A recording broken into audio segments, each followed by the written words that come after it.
Oke teman-teman, selamat datang di konten gua yang membosankan dan bikin boring ya teman-teman. Di video kali ini gua mau sharing ke teman-teman dan mungkin ini masih banyak yang belum dibahas ya teman-teman ya. Kalau teman-teman, paham atau mungkin sering dengar yang namanya AI automation sebelumnya ya, gimana merangkai, node-node atau membuat automation dengan N8N, kemudian bikin automation menggunakan Hermes, kemudian automation menggunakan, apa namanya, OpenClaw gitu ya teman-teman ya. Nah sekarang muncul lagi ada yang namanya AI automation menggunakan Cloud Code. Kalau gue proyeksikan secara piramida ya, dia posisinya berada paling atas. Kenapa teman-teman?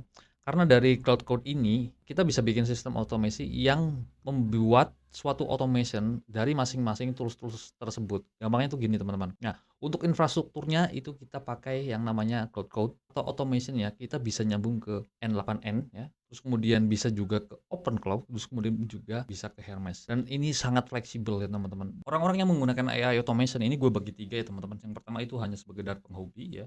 Yang kedua itu adalah pekerja atau employee yang menggunakan AI automation ini sebagai, partner atau asisten yang ngebantuin kerjaannya dia. Ketiga adalah business owner atau perusahaan ya, yang benar-benar membutuhkan, suatu sistem untuk, perusahaan yang memang dijalankan bisa secara otomatis ya, dan tentunya nggak semua automation itu memang bisa diterapkan.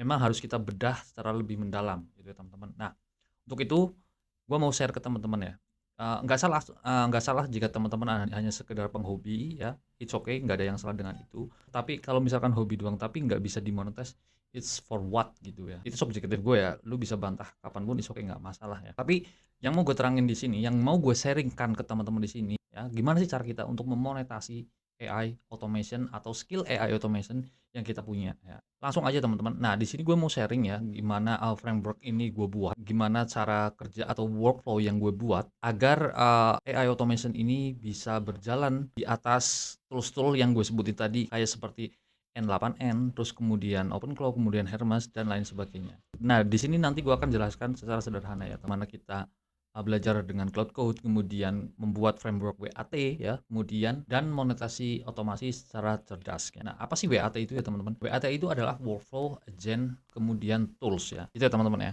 Nah, ekosistem WAT itu memisahkan logika dengan eksekusi ya. Frameworknya itu adalah workflow, agent, dan tool ya teman-teman. Nah, tool ini itu dirancang ya untuk mengatasi kelemahan-kelemahan AI yang mudah berhalusinasi ya. Makanya WAT ini kita bingkai dalam satu instruksi gitu ya, biar nanti AI-nya itu nggak berhalusinasi. Nah, apa sih workflow, agent, and tool? Nah, workflow ini kita susun dalam file yang namanya cloud.md ya teman-teman ya. Kemudian agent ya, agent itu nanti yang mengambil keputusan ya, terus membaca workflow-nya teman-teman ya. Kemudian dia yang akan memanggil tools-nya ya teman-teman. Dalam artian gini, misalkan teman-teman punya workflow project A ya.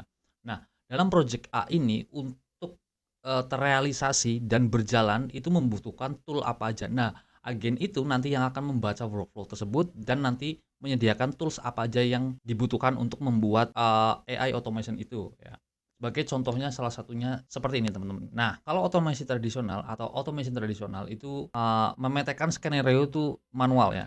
Kita ambil contoh seperti N8N ini. Bisa teman-teman lihat N8N ini ya, teman-teman harus nyusun node ya, dari awal ya, dari trigger kemudian ke node kedua, terus kemudian ditambahkan node ketiga, kemudian tambahkan node 4 dan seterusnya sampai terjadi looping terus-menerus. Nah, untuk membuat atau menyusun ini ya tidak mudah teman-teman. Karena di setiap node ini butuh otomasi ya, butuh automation-nya. Contoh katakanlah seperti spreadsheet ini kita harus mensynchronize dengan Google Apps Script misalkan atau Google API kita. Nah, itu disusun di situ. Kita membutuhkan optimasi itu. Itu baru satu node. Kemudian kedua lagi kita butuh tools pihak ketiga misalkan untuk apa. Nah, di situ kita harus set.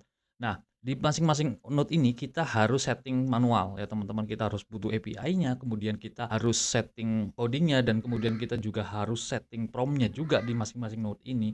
Nah, kenapa kok code? Karena dari sekian tools yang gue pelajari ini yang paling mudah, kemudian paling cepat memberikan impact yang lebih cepat dan keputusan yang lebih strategis ketika ini diterapkan dalam suatu perusahaan ya teman-teman. Dan belum lagi trial error-nya. Nah, itu dan menghabiskan waktu untuk trial error di soalan itu gitu loh. Nah, beda case ketika gue menggunakan Cloud Code ini lebih simple dan gampang ya. Dia terus-terusan mencari solusi ketika workflow A, B, C tidak jadi, dia terus looping, terus mencari jalannya sehingga workflow itu berjalan sesuai dengan apa yang kita inginkan.